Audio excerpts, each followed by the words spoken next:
is from the city of Jackson, Parks, Recreation, Cemeteries, and Grounds. Andrew Sargeant. Good morning. Good morning, how are you? Did you know your title was that long? Did you run out of breath saying that? I did. That was long. Yeah. Very long, very long. How long have you been with the city to get a title that long? Apparently you have to be there for 20 years to get a title. I was going to say you've been with the city over 20 years. That's amazing. Yeah, thank you. Got hired in August of '01, and I'm still there, so that's good. Great. It's your only. You were trained for this. You Right. I know you wanted to be a professional baseball player, but this is your backup plan. Yeah, I still want to be a professional baseball player. Me too. But yeah, I worked for Delray Beach Parks and Rec in Florida.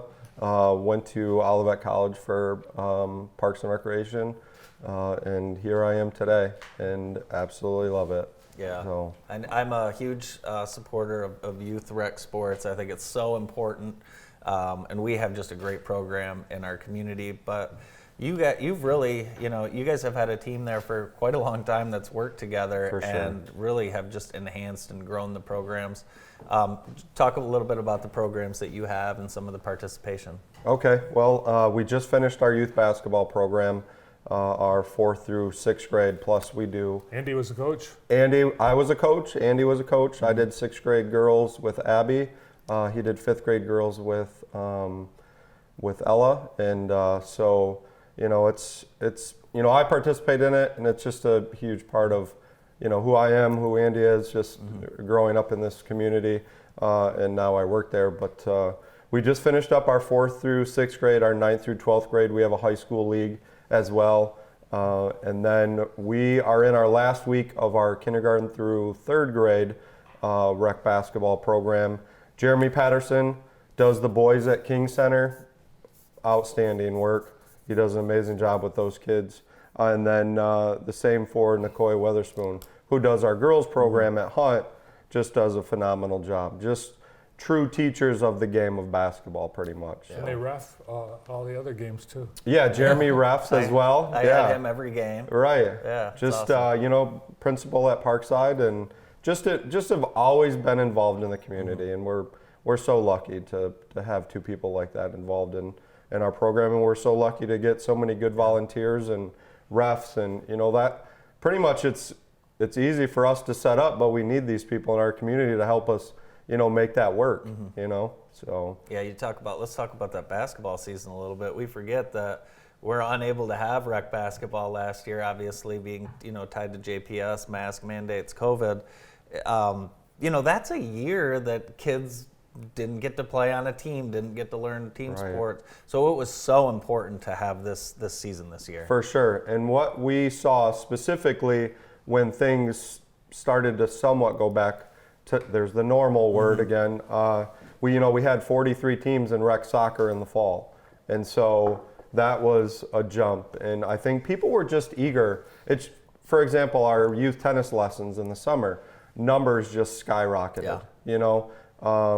I think certain sports are changing as far as numbers go. There's youth football is, kind of going down. People are, worried about concussions, or it's a huge commitment, or whatever the case may be.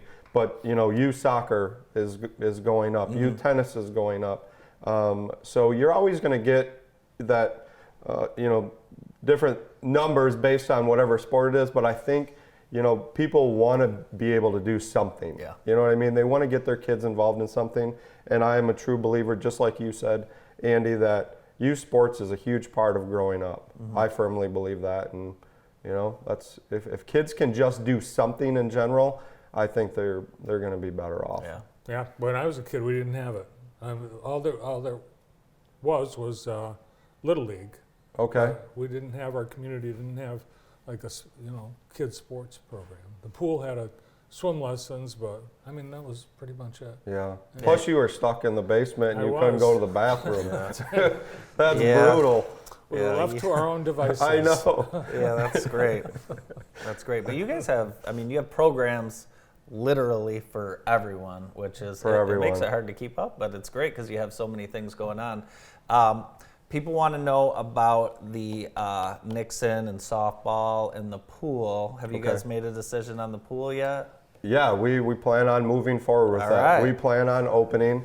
We're looking at June 20th. Cool. So that is the plan. We got to get over there, and that, when I was running Nixon to start my career in the early 2000s, it's literally about a month process to get that thing up Yeah. and running. So that's on our to-do list, but we plan on opening June 20th.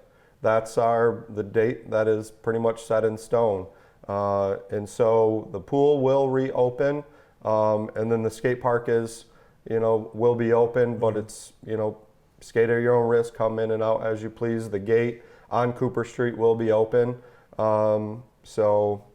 But I'm happy that the pool will reopen. Yeah. I Me think too. the community Me too. needs it. So Hopefully we'll be able to get some hot dogs there pretty soon. Maybe. we talked about getting the concession stand open and back up. I think, that thrives the park. When people can come in and utilize the swimming pool and then go to the concession stand, sit on the deck under the awning and just relax, I think people need that in this community. And Yeah. so I'm happy that it will open back up. So was it 3 years? 2 years we didn't have a pool. 2 2 years. years. 2 wow. years, yeah. So It was so hot that first year.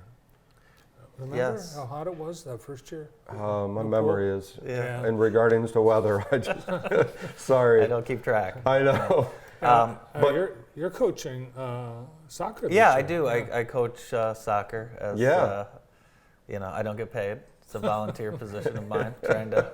You don't get paid, but people can actually be fired from. Oh yeah. From being a volunteer? Yeah. Yeah, that's happened. Yeah, you- I've had to fire volunteers before. Yeah, If that's really a firing, but it's. Yeah, if you're Yeah. in that situation, you probably shouldn't be coaching. But yeah, I would encourage anyone to volunteer as a coach. You really don't need to know, especially with soccer at a young age. You don't need to know too much about the actual sport, and pick up a whistle. But we other things we have going on, just to touch on real quick. We have our youth soccer program that is up and running. It's K through 8th grade. Registration now through April 14th. Our adult soccer program will be running registration through April 14th. The Jamie McKibben Daddy-Daughter Dance is May 6th and 7th. Registration, and you can buy your tickets now on the 5th floor of City Hall until they are completely sold out. The event will take place at Keeley Park, right down the street from downtown. Sharp Park Golf Course. The plan is to open March 24th and 25th. So we're looking at that date. It's soft in the back, and the weather is starting to hit a little bit later than people in Michigan would like, but that's the way it goes. So we're looking at that. We talked about Nixon, but I mean, yeah, we're up and running. So I noticed the disc golf course is getting a new sign, and it's kind of getting a new focus. It's popular. yeah, it is popular. Yeah. It is utilized a lot. Kiwanis Group came through, and so a sign is going up at the entrance right by the roundabout. So there's so many things going on. You living here, I just hope people take advantage of what Jackson has to offer. There's so many things, you just have to get out and look for it, because there are so many things to do. It's just a good family community. So many events going on outside of Parks and Recreation, but as well as being in Parks and Recreation, there's so many programs this summer that we're going to offer. And we're just finishing up our brochure now, and we're gonna be busy. Yeah, and you guys also make sure that our town looks beautiful, especially when we have these events coming in. We see your staff out early in the morning, For sure. taking care of everything and keeping our city nice. For sure. Plus Appreciate you this, saying. volunteer group, people for the parks and trails. Yes. So our to touch on that, Andy, we have limited staff. We just have full-time staff, no part-time staff. Within our parks department, there's part-time staff at Sharp Park Golf Course, but only full-time to try to take care of 27 city parks on top of taking care of downtown. But those guys do a phenomenal job trying to clean up as much as they can on top of putting out fires on a Right. daily basis. They do a phenomenal job. And then our people for the parks we're in our second year, and we're start to amp that up now to where, now we're going to be a 501c3. Aaron Demick and Scott Damich and Matt Hines, we're trying to grow this program to where people can come out and volunteer once every 2 weeks. We're going to just take 2 hours of their time and go out and knock things out in certain areas of the city. So it's a great group to be a part of, and we're excited that it's a part of the city. Do you have your first event or cleanup project yet? So on Sunday, this Sunday, we have a huge Zoom meeting with everybody who is registered to be a part of the group. And what I do in the spring is I go around to all city parks and make an assessment. So I'm going to do that probably Thursday or Friday this week, and just go to each park and really narrow in on what needs to be taken care of. Then I'll get on that Zoom and then present that to our People for the Parks members, and then go from there. But it will be, Aaron Dimick set up a page for People for the Parks. So we have our own website now. Awesome. Yeah. Keep up the great work. Thank you. There's so many good people involved. Yeah. You know what I mean? I appreciate you saying that, but we're lucky. The staff is so good, and Kelly and Joe and Tony, they're all so good, and people involved we really appreciate them. Where spring break's coming up, where do the Sargents go? This year we're going to Destin. We're going to go Nice. to the west side of the state this year, try something different. Cool. And it's just going to be us four and just relax. Awesome. Just go back to a little family I vacation. like that. My uncle lives there. I'm going to give you his address. Okay. Yeah, and I went to Destin once. I rented a car, and there was a giant turtle in the trunk. In True the story. Yep. Are you I'm serious? serious. Premium Yeah. SUV too. So it was in the trunk when you rented the Yes. car? Oh my God. Somebody forgot it. I don't think it climbed in there. I don't I have know. no idea. That's crazy. Thanks for coming in. Thank you for having Thanks me. a lot. Seriously, thank you for all you guys do. Thank you. We It's appreciate it. phenomenal what you cover. Thanks. No, seriously. I've been here 20 years and it's unbelievable what you guys cover. Love seeing all the stuff on Facebook. Good job. Thank Thanks you. so much. Appreciate it. Yeah. Andrew Sargeant from the city of Jackson. More in the morning show in a moment.